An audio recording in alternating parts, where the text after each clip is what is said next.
Okay, we will start off with the first question now. The number of particles crossing a unit area perpendicular to the x-axis in a unit time is given by n. So n जो है n is equal to number of particles per unit area per unit time. तो n जो है n के units क्या हो जाएंगे? Units of n. Number of particles तो यूनिट लेस होता है, एरिया का यूनिट होता है मीटर स्क्वायर और टाइम का यूनिट होता है seconds. Okay, it is equal to minus D into n2 minus n1. अच्छा, where n1 and n2 are the number of particles per unit volume. Okay, so n1 and n2 के units क्या होंगे? When we talk of n1 is basically, okay, sorry, if you look at n1 is basically the number of particles per unit volume. Number of particles does not have any unit. Per unit volume तो ये m cube होगा volume का unit. n2 is also number of part. okay, so n1 and n2 के unit same होंगे 1 by metre cube, क्योंकि it is they are number of particles per unit volume. And x is equal to x1 and x equal to x2. ये x2 and x1 जो है, सो ये basically x axis पे distance represent करता है. तो x1 and x2 के जो यूनिट्स होंगे, units of x1 will be equal to units of x2, those would be equal to metres. Okay, and d is the diffusion constant. तो अब diffusion constant के dimensions क्या होंगे? तो ये जो आपका इक्वेशन है, n is equal to minus D n2 minus n1 upon x2 minus x1. अब सबके यूनिट्स पुट करते जाते, ये डायमेंशनली करेक्ट होना चाहिए. So n is 1 upon metre square into second, this is minus D n2 minus n1. तो n2 और n1 के यूनिट्स 1 बाय मीटर क्यूब है, divided by x2 minus x1. x के यूनिट्स जो है दोज आर मीटर्स, तो यहाँ पे मीटर आ जाएगा. ये माइनस साइन, हम लोग जब यूनिट सीखते हैं तो minus we don't consider basically minus. So D के जो यूनिट्स होंगे, वो डी के यूनिट्स क्या होंगे? Metre raise to 4 upon metre square into second, that is equal to metre square per second. तो डायमेंशंस क्या हो जाएंगे डी के? Mass raise to 0, metre means length raise to 2, time raise to -1. This would be your answer. Okay, तो यहाँ पे आपका answer जो होगा that would be answer m raise to 0, l raise to 2, t raise to -1. Fourth would be your answer. Okay, अब second question पे जाते हैं. ना ये जो सेकेंड क्वेश्चन है, if you look at the second question,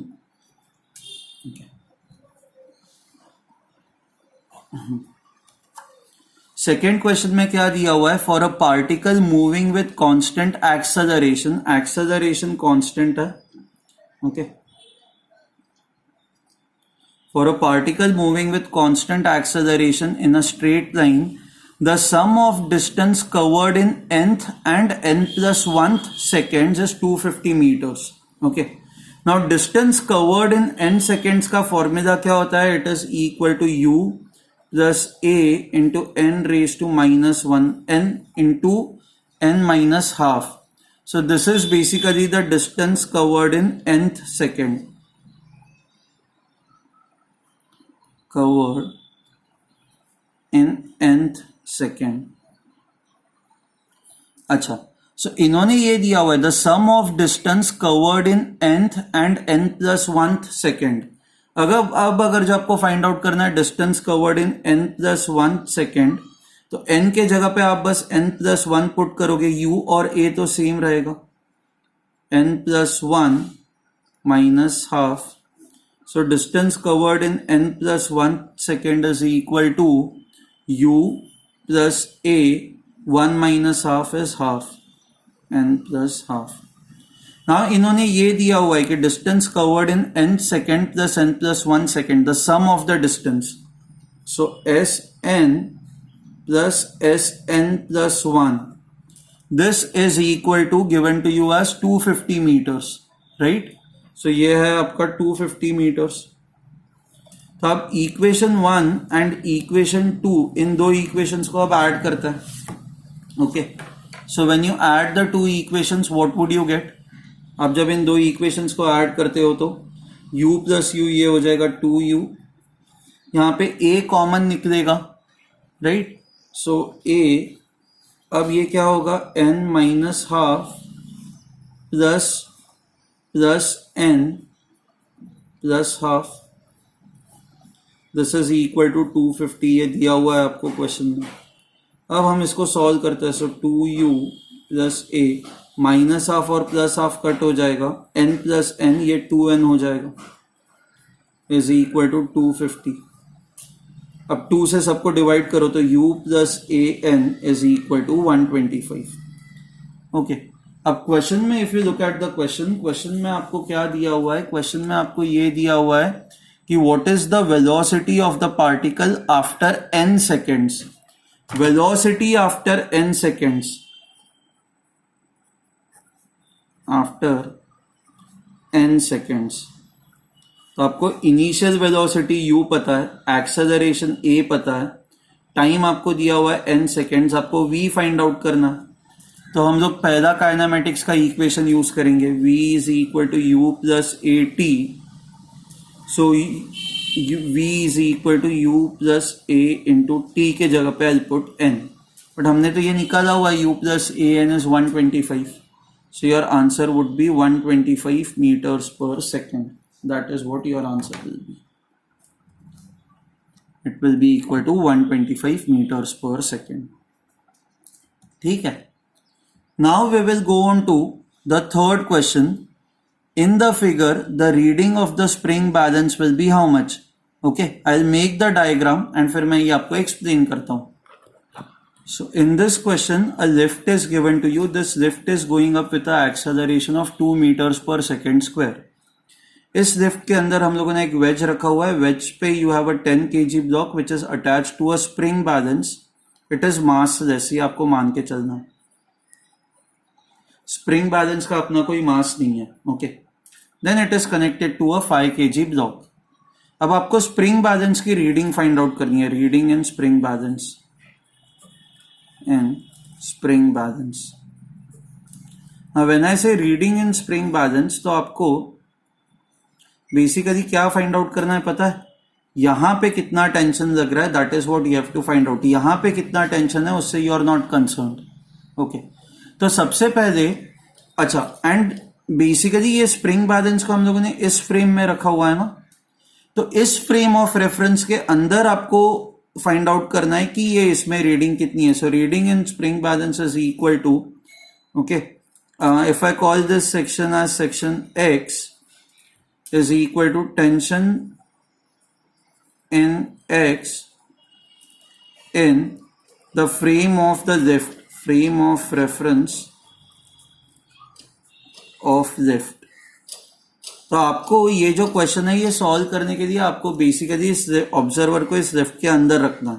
okay, now ऐसे cases में जब आप लिफ्ट के अंदर रखते हो तो देखो लिफ्ट का अपना एक एक्सेलरेशन है, तो इस ऑब्जर्वर का भी अपना एक एक्सेलरेशन होगा.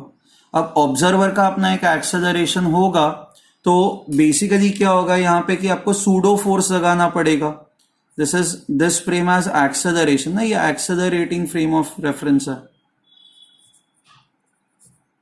frame of reference. So therefore there will be pseudo force. Okay, so pseudo force जो लगता है वो उल्टे डायरेक्शन में लगता है. सो अब देखें कौन कौन से फोर्सेस लग रहा है. 5 kg पे ग्रेविटी फोर्स नीचे 5g, pseudo force mass into this acceleration, so 10 Newton's नीचे के डायरेक्शन में. इस पे ये टेंशन फोर्स जो है ये ऊपर के डायरेक्शन में लगेगा.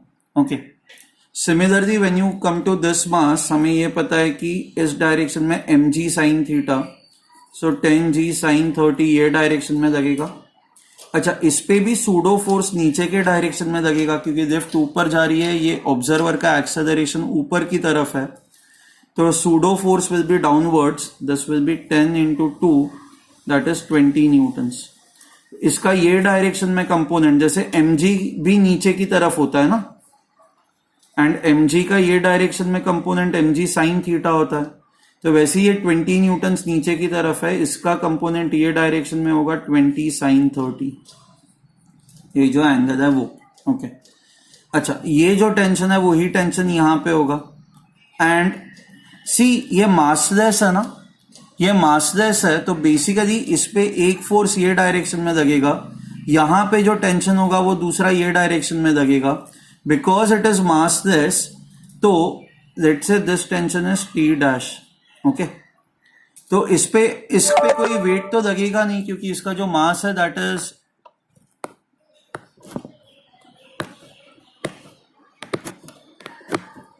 अच्छा सॉरी, इसका कोई मास नहीं है, तो इस पे mg तो कोई फोर्स लगेगा नहीं। अब पहले तो इसकी बात करते हैं, तो इस पे फोर्सेस जो लग रहे हैं दैट इज टी डैश नीचे की तरफ माइनस टी ऊपर की तरफ, this is equal to mass of the balance into acceleration. अब हम लोग ये मानते हैं कि ये पूरा का पूरा सिस्टम नीचे आ रहा है with acceleration a, it is going up with acceleration, ये नीचे आएगा तो ये ऊपर चला जाएगा। ओके नाउ ये जो मास ऑफ द बैलेंस है, मास ऑफ ये मासलेस है ना, तो मास ऑफ द बैलेंस 0 हो जाएगा, T dash minus T, so T dash becomes equal to T. तो यहां पे जितना टेंशन होगा उतना ही टेंशन यहां पे होगा। ओके अब इसके लिए इक्वेशन लिखते हैं। इसके लिए कैसे इक्वेशन लिखोगे, ये ऊपर जा रहा है हम लोग अज्यूम कर रहे हैं, तो my equation will be T minus 5g minus 10 Newton's, this is equal to mass into acceleration 5 into a. Okay, let's call this as my equation 1. Okay, this as my equation 2. अच्छा, इसके लिए क्या equation होगा, ये नीचे की तरफ आ रहा है, तो नीचे की तरफ जो फोर्सेस है that is 20 sin 30 plus 10g sin 30 minus ये ऊपर की तरफ जो फोर्स है that is t dash, this should be equal to mass into acceleration 10 into a. Correct? This is my equation. इसको equation 3 नहीं, इसको थोड़ा और सिंप्लीफाई करता है। sin 30 1/2 होता है, so 20 into 1/2 is 10 plus sin 30 is 1/2, so 1/2 ये 5g हो जाएगा। Okay, minus t dash, I know t dash is equal to t, this is equal to 10 into a. This is my equation 3. अब 2 और 3 को add करें, अब 2 और 3 को ऐड करोगे तो 10 और माइनस 10 कट हो जाएगा, माइनस 5g और 5g कट हो जाएगा, t और माइनस t कट हो जाएगा, तो my left hand side would be 0, this is equal to 15a, so a becomes equal to 0। अब a इक्वल टू 0 वैल्यू यहां पे पुट करो या यहां पे पुट करो, कहीं पे भी यहां पे पुट कर दो एंड फाइंड आउट t।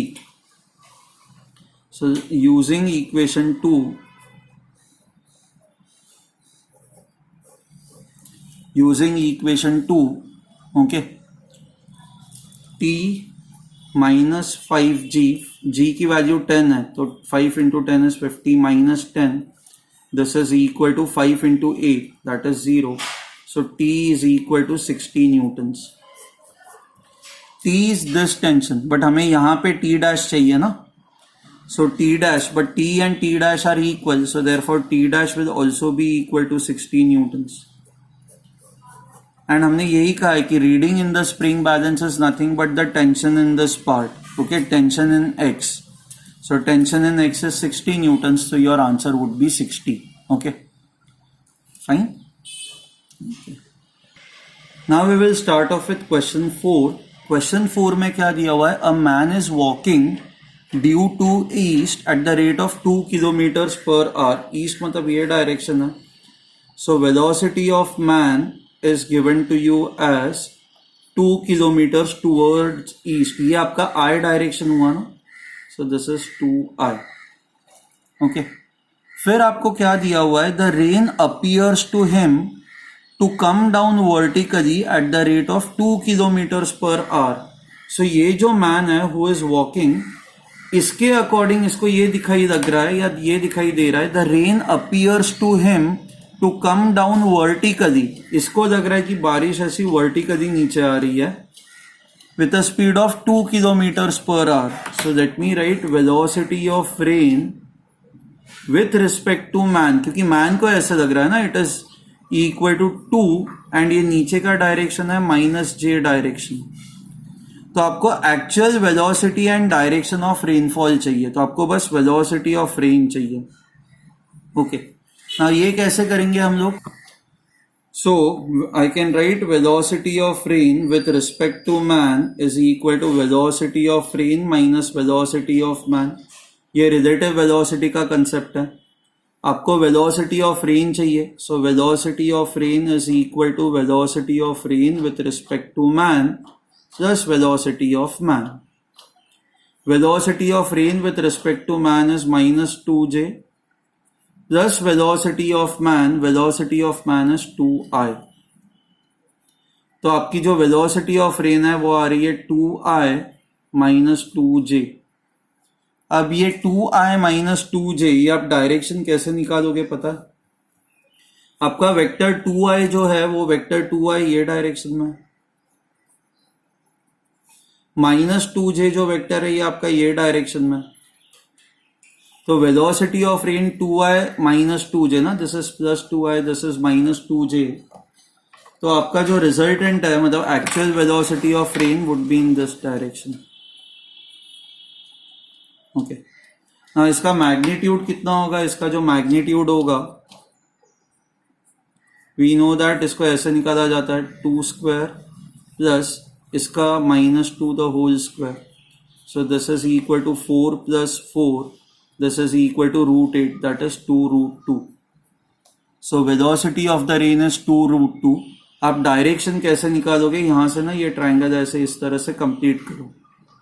आपको पता है दिस इज 2, आपको पता है ये वर्टिकल भी 2 है। Let's say this angle is theta. Okay, तो tan theta can be written as opposite side upon adjacent side. So opposite side is 2 upon adjacent side is 2. So this is equal to 1. So theta becomes equal to 45 degrees। आप ये direction ऐसे भी बोल सकते हो, this is east, this is south, तो ये south east direction हुआ ना। So the direction of the rain is southeast। Okay, so your answer would be 2√2 kilometers and the angle is 45 degrees। 2√2 kilometers and 45 degrees। ठीक है, okay. We will go on to the next question now. From the top of the tower 2 balls are thrown horizontally in the opposite directions with velocities u1 and u2। okay, find the distance between the balls at the moment when their velocity vectors becomes mutually perpendicular। जब उनका velocity vector जो है वो mutually perpendicular हो जाता है, you have to find out the distance between the balls at that moment। okay, so from the top of the tower 2 balls are thrown horizontally in the opposite directions with the velocity u1 and u2। ये okay, find the distance between the balls at the moment when their velocity vectors becomes mutually perpendicular। okay, assume the height of the tower to be very large। okay, height of the tower is very large, इसका मतलब क्या कि ball ground को hit नहीं कर रहा है, उसके पहले ही उनकी वेलोसिटीज एक दूसरे को परपेंडिकुलर हो रही है। So let's solve this sum now. So you have a tower. Okay, यहां से आपने एक बॉल को फेंका विद अ वेलोसिटी u1, यहां से आपने और एक बॉल को फेंका with a velocity u2। Okay, now दोनों की ये जो वेलोसिटी है वो हॉरिजॉन्टल डायरेक्शन में, बट दोनों पे जो फोर्स लग रहा है वो तो ग्रेविटेशनल फोर्स वर्टिकल डायरेक्शन में लग रहा है ना। तो इस पे जो दोनों पे जो एक्सेलरेशन लगेगा वो तो नीचे की ही डायरेक्शन में लगेगा। So I can write in y direction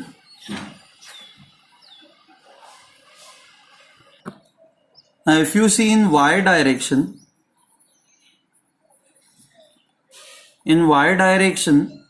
I can say दोनों की इनिशियल वेलोसिटी 0 है ना। अच्छा, acceleration is equal to g। So after time t velocity in y direction कितनी हो जाएगी? आप u प्लस at लगाओगे। So this is 0 plus g into T, so this will become equal to g into T. Okay, and X direction में जो velocities है, these velocities are not going to change.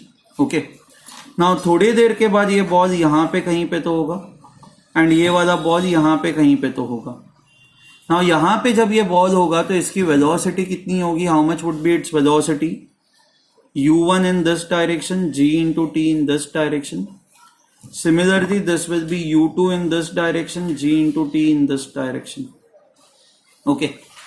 Now, so if I have to write down the velocity vectors, so v1 will be written as u1 I plus g into t minus j direction. And v2, इसकी velocity आप कैसे लिखोगे? v2 will be written as u2, ये minus आई की तरफ है, plus g into T, ये minus j की तरफ है. ओके, इसको let me write it properly. So this is u1 i minus gt j and this is written as u2 minus u2 i minus gt j. ठीक है, अब इन्होंने आपको ये पूछा गया है कि you have to find out the distance between them. ये इन दोनों के बीच का डिस्टेंस फाइंड आउट करना है. Okay, when the velocities become perpendicular. Okay, अब if v1 is perpendicular to v2, I can say इनका डॉट प्रोडक्ट जो है वो जीरो होगा. v1 dot v2 should be equal to zero. अब आप डॉट प्रोडक्ट कैसे देते हो? आप आई के कंपोनेंट्स को मल्टीप्लाई करते हो, तो ये इन दोनों को मल्टीप्लाई करोगे तो you will get this as minus u1 u2 plus J components को मल्टीप्लाई करोगे माइनस gt, ये हो जाएगा प्लस gt स्क्वायर. सो यहां पे gt square is equal to u1 into u2. तो आपको जो टाइम है you will get it as u1 u2 by g. This is what you would get. ठीक है, अब जब आप हॉरिजॉन्टली फेंकते हो तो y डायरेक्शन में दोनों की इनिशियल वेलोसिटी जीरो है, दोनों का एक्सेलरेशन सेम है, दोनों के लिए टाइम ये सेम है, तो दोनों सेम डिस्टेंस से नीचे आएंगे. सो ये जितना नीचे आएगा उतना ही ये भी नीचे आएगा. तो अब अगर जो ये after time t they will be at same horizontal level. Okay, now ये बॉल कितना डिस्टेंस कवर कर चुका होगा? The distance covered by this ball will be equal to this distance, that is u1 into T. Correct. Similarly distance covered by this ball will be this distance. क्योंकि x direction में तो आपका acceleration है ही नहीं, आपकी speed constant है, तो distance is equal to speed into time. Similarly ये distance will be equal to u2 into t. तो इन दोनों के बीच का टोटल डिस्टेंस कितना होगा? This distance plus this distance. So therefore I can right distance between two balls